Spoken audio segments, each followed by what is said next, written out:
શું મિત્રો તમે પણ આ ટ્રેપમાં ફસાયેલા છો જેમાં તમારો પગાર તો નિરંતર વધે છે પરંતુ તમારું બેંક બેલેન્સ વધતું નથી? તો ચાલો આજે જાણીએ એના પાછળના મુખ્ય કારણો કયા છે. હું તમને માત્ર 2 ઉદાહરણથી જ સમજાવું.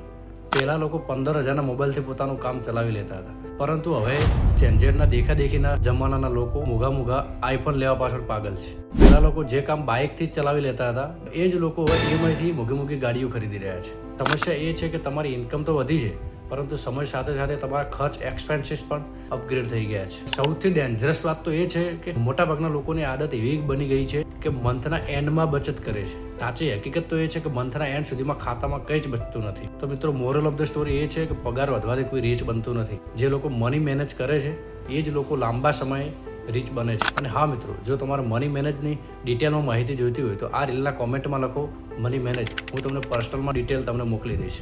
જો તમને આ રીલ પસંદ આવી હોય તો તમારા આસપાસના મિત્ર સર્કલમાં શેર કરવાનું ના ભૂલતા અને મારી ચેનલને સબસ્ક્રાઈબ કરતા જજો.